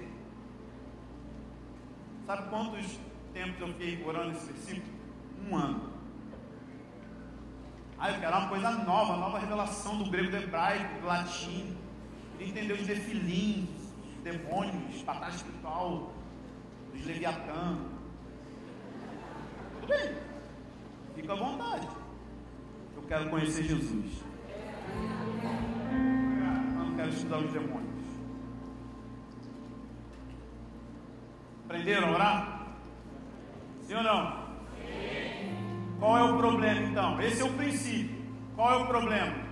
O problema é fácil. A gente não faz isso. Terminou o problema. O problema é fácil. Precisa ficar estendendo. A gente não faz. Qual é a provisão?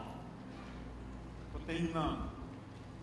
O que nos empodera a entrar no princípio? Basicamente 2 coisas que fazem parte da mensagem dos precursores: a revelação de Deus como Pai e a revelação de Deus como noivo. Percebe? Essas são as 2 figuras que mais estão ferindo na sociedade hoje. Se pedíssemos para levantar as mãos, quantos vêm de lares de divórcio aqui? Garanto que seria a maioria, principalmente os mais novinhos. Porque nessa figura já fere 2 de uma vez só: o pai e o marido. E quando nós vamos comunicar Deus como pai, ela lembra do pai dela. Quando eu digo que Deus é um marido, ela lembra do marido e da mãe dela.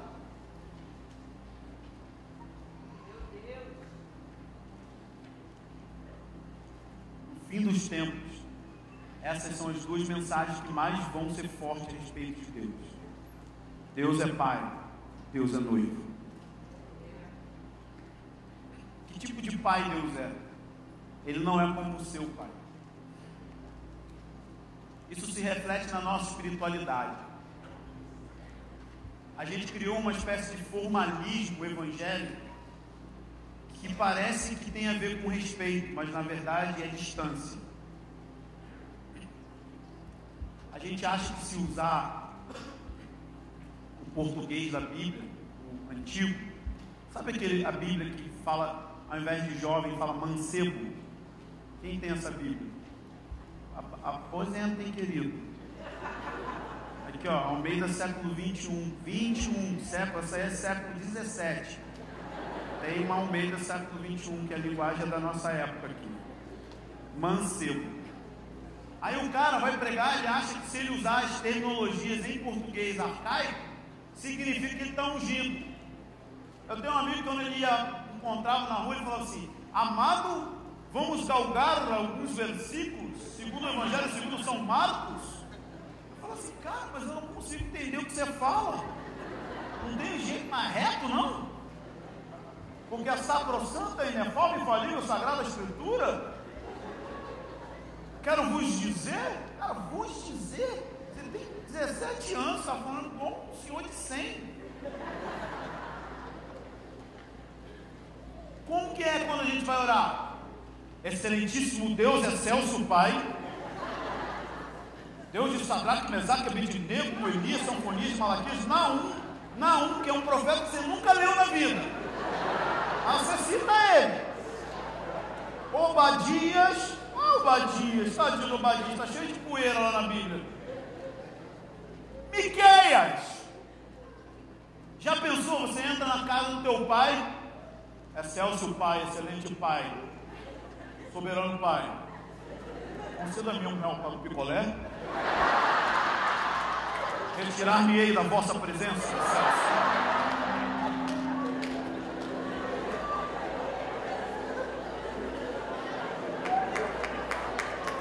Se você faz isso, você está com problema.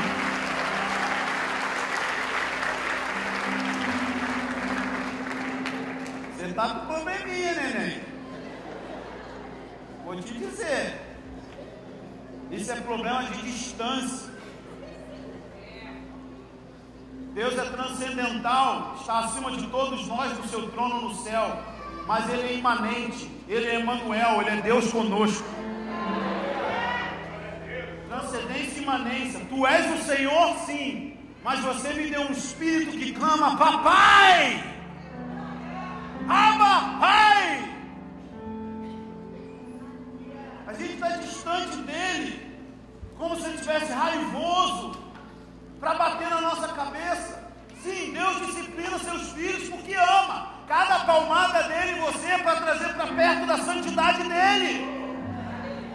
Não é castigo por castigo, castigo. Não é isso. Ai, irmão, Deus vai te jogar no leito de dor. Irmão, isso é macumba.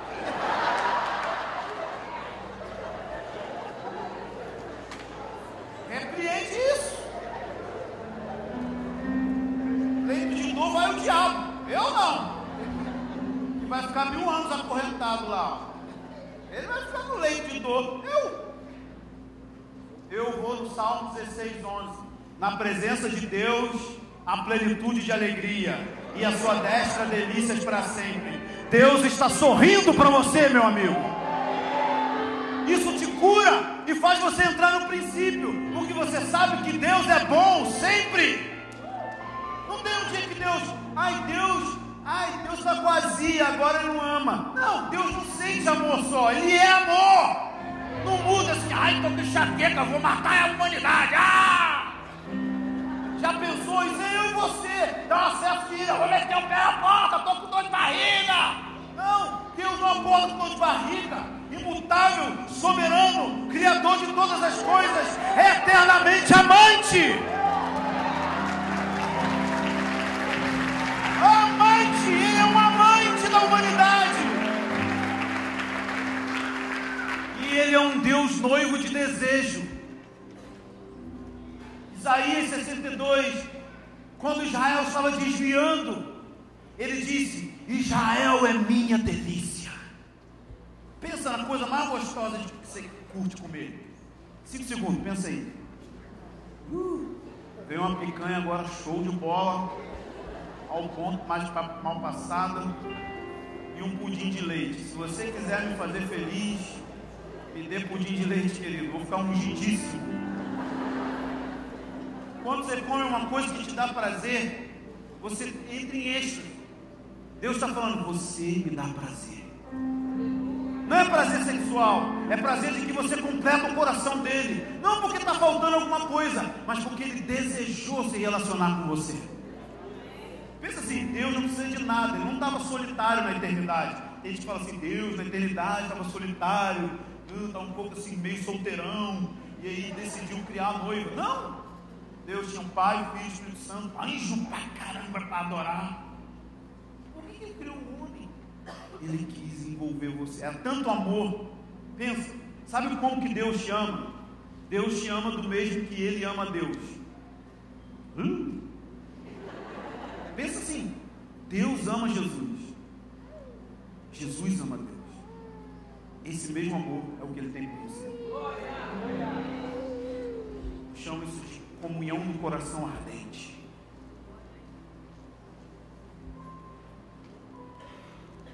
Como que faz para crer nisso? Pegue sua Bíblia, pegue os versículos que falam sobre o amor dele, do desejo dele por você, e gaste tempo lendo, decorando, orando, meditando. Eu fiz isso 1 ano. 1 ano depois eu ouvi a voz de Deus audível no meu coração. Isso mudou minha vida. Eu já pregava o assunto, mas eu nunca tinha escutado Deus falar comigo. Ele falou, eu não te amo só por causa das suas disciplinas. Eu amo você porque eu te amo. Ai, que bobeira. Claro. Pensa comigo. Prometo que eu vou terminar. Porque todo pregador, quando fala que vai terminar, fala mais 40 minutos, né? Mas não vou fazer isso. Isso é de verdade. Vou terminar. As Escrituras dizem que a gente precisa amar o próximo como nós nos amamos. Sim ou não? Sim. Correto. Eu odiava as pessoas. De verdade, sim. Sendo pastor já há 8 anos, eu tinha muito ódio delas. Por que eu tinha ódio delas? Porque elas faltavam à reunião de oração. Sabe, reunião de oração é a reunião que as pessoas não gostam de ir. Claro que tem muitos motivos. Primeiro que reunião de oração de igreja é chato pra caramba. É aquela reunião que as pessoas dão a mão e aperta a tua mão pra caramba, e quanto mais aperta a mão, é mais unção, né? Só eu tive essa experiência, então deixa eu ficar aqui sozinho. Mas eu mudei tudo. Botei música na reunião de oração, ensinei a taça, e vamos cantar a palavra, e as pessoas não iam. E eu sempre tinha uma ideia assim, o cara que senta na última cadeira é o cara que não quer estudar. É o cara que cola na prova. Então o cara que sentava lá atrás já olhava assim com sangue na boca. Miserável, né? Que é nada da Bíblia, né? Senta na frente é o cara que presta atenção, que captava. Ficava com ódio. Vontade de matar. Quem nunca teve vontade de matar um discípulo? Atire a primeira pedra.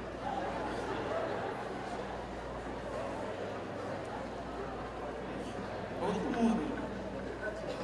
O cara faz besteira toda hora. O discípulo veio para nos purificar, querido. Todo mal. Eu achei minha esposa, ela está lá atrás. Oi, amor. Falando muita bobeira, né? Desculpa. Vou tentar ficar normal. O que eu estava falando? Matar discípulos. Eu tinha vontade. E aí eu entendi por quê. Foi quando Deus falou que me amava. Que Ele disse o seguinte: sabe por que você tem raiva das pessoas? Porque você tem raiva de você mesmo. Então você ama as pessoas como você se ama, mas você se odeia, então você odeia elas. Entendido? Então o que tem que fazer? Você precisa amar a sua vida como eu te amo. Significa, ame onde você nasceu, ame de onde você veio, ame da família que você veio. Ame você como você é. Porque eu amo você do jeito que você é. Então agora você está recebendo poder para amar as pessoas do jeito que elas são, mesmo com problemas, pecados, falhas de caráter, falha moral. Você vai amar as pessoas do jeito que elas são. Sabe o que isso vai acontecer? Vai fazer? Todo o amor lança fora o medo. Então eu parei de brigar com as pessoas. Comecei a falar sobre os sentimentos de Deus, de graça, de amor, de bondade. E liberei geral. Falei, gente, não precisa vir não. Fique em casa vendo novela, acho que na época era Avenida Brasil. Fique em casa. Deus te ama se você está em casa vendo novela. Deus te ama se você vem. Deus te ama se você vai. Deus te ama se você lê a Bíblia. Deus te ama se você não lê a Bíblia.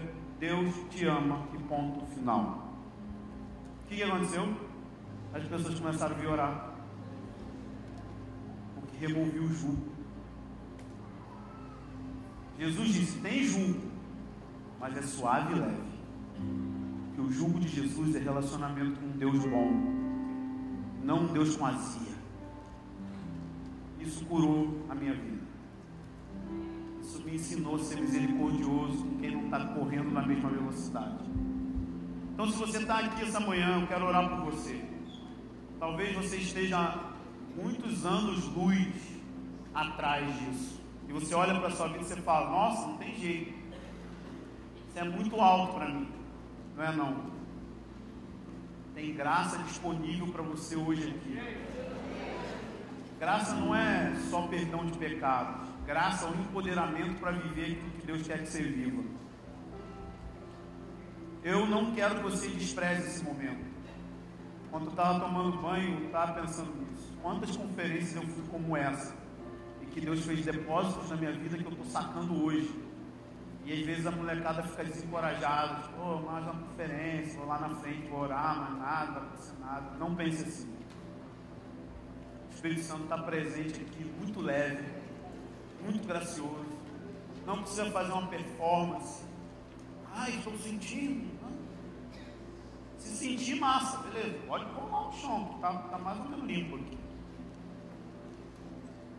Mas é se abrir para receber a graça de Deus, que eu chamo isso de empoderamento, para que Ele levante uma geração que vai preparar o caminho do Senhor.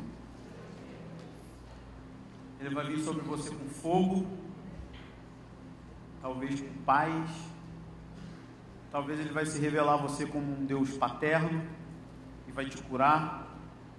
Eu não sei. Eu sinto que Ele quer curar você hoje. Talvez você está com medo de abraçar o chamado do Senhor. Talvez existam jovens aqui que sabem que tem um chamado para missões transculturais. E a única coisa que você fica pensando assim, caraca, mas quem vai bancar? Deus banca. Quando eu me casei, eu ganhava 50 conto por mês. De verdade, uma onça daquela.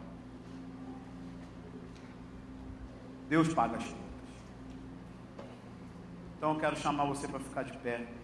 Eu quero orar por você.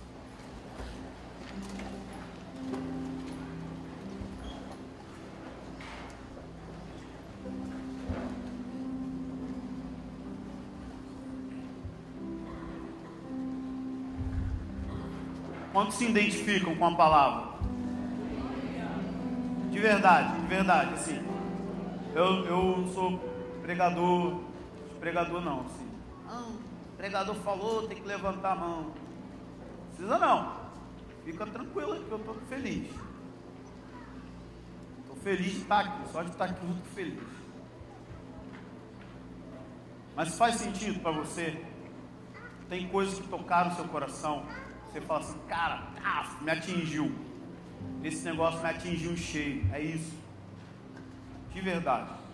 É isso. Então, se é isso, quero te dizer que tem um altar de misericórdia aqui na frente para você vir. Aqui, ó. Isso tudo aqui é um altar de misericórdia.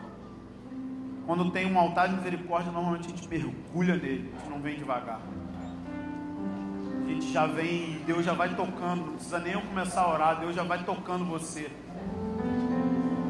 Porque se tem sacrifício aqui na casa hoje, Ele vai responder com fogo. Ele vai responder com fogo. Coloque suas lágrimas diante do odre dele agora.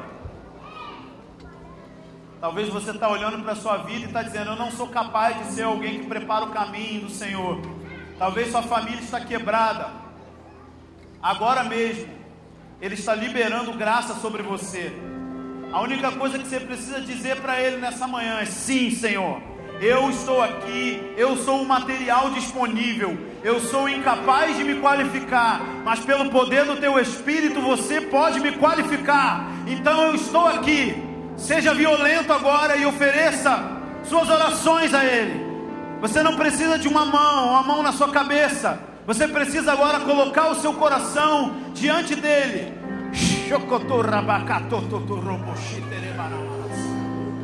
Se tem sacrifício aqui, Senhor, eu te peço que você testifique com fogo agora.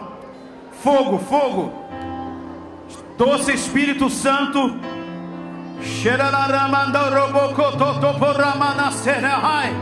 Doce Espírito Santo. Doce Espírito Santo. O nosso Deus, Ele é especialista em qualificar os desqualificados.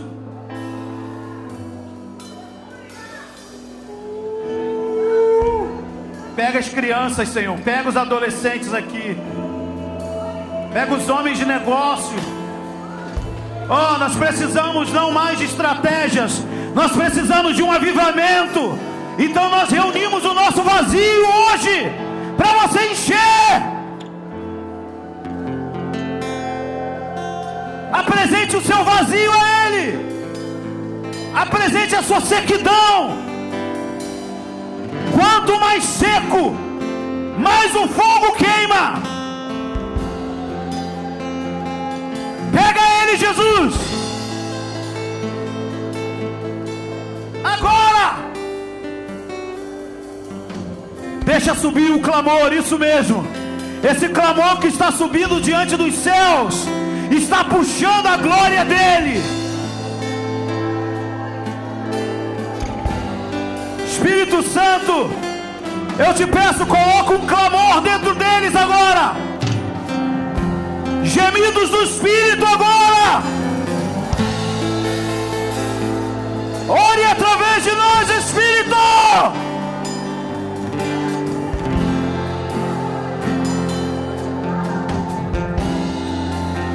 Gemidos do Espírito.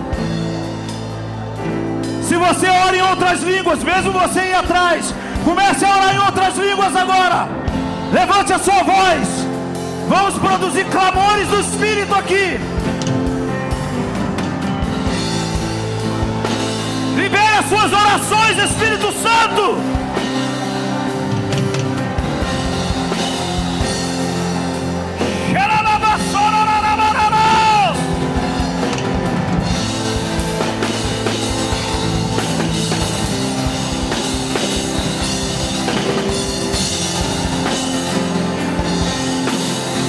Sobre esse lugar, provoque Ele, provoque os céus. Yes.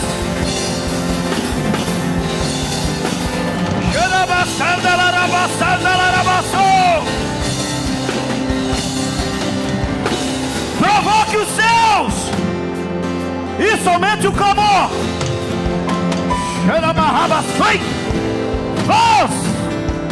Agora, agora.